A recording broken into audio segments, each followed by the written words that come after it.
국회가 내년도 정부 예산안에 대한 심사에 본격 돌입했습니다.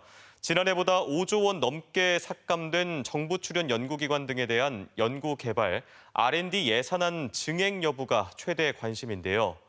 윤석열 대통령이 최근 대덕특구를 방문한 이후 정부와 여당의 기조 변화로 예산 복원 가능성이 조심스레 점쳐지고 있습니다. 김윤미 기자입니다.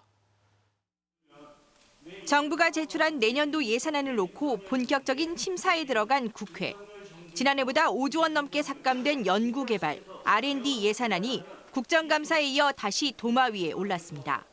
정부 예산안을 그대로 통과시킬 수 없다고 앞서 여러 차례 강조해온 더불어민주당은 졸속으로 삭감된 예산을 복원해야 한다고 거듭 목소리를 높였습니다.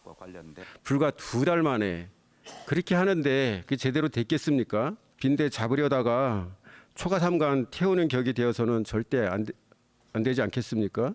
국회에서도 또 여러 문제 제기가 있었고 언론 등에서도 일부 저희들이 미처 살피지 못한 부분에 대한 지적도 있을 뿐만 아니라 그런 걸 보완하겠다 이런 말씀을 드리고 줄곧 R&D 예산의 비효율, 개혁 필요성만 외쳤던 여당에서도 증액을 거론하는 등 기조 변화가 읽히고 있습니다.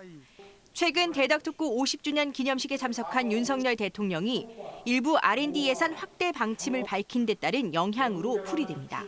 써야 할 것은 대폭 투자를 늘리고 줄일 것은 과감히 줄이고 자율주행 이런 딥테크 분야의 투자는 과감히 확대해야 한다고 하는데 동의하시죠? 실제 국민의힘은 젊은 연구자들의 처우 개선 등을 위한 예산 증액을 정부에 요청하기로 했고 민주당도 늦었지만 다행이라고 반겼습니다. 거위 위에 배를 가르는 그런 우를 범해서는 안 됩니다. 국가의 미래를 좌우할 R&D 예산은 어려울 때일수록 오히려 늘려야 한다는 점을 직시하고 과학기술계는 단순히 예산 복원에서 나아가 마구잡이 삭감 사태가 재발하지 않도록 대책이 마련돼야 한다고 강조합니다.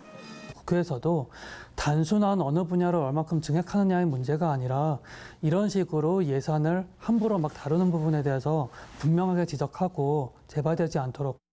하지만 정부와 여당 모두 원상 복구가 아닌 일부 증액, 조정이라고 선을 그으면서 기대에 못 미칠 거란 관측도 여전합니다. MBC 뉴스 김유미입니다.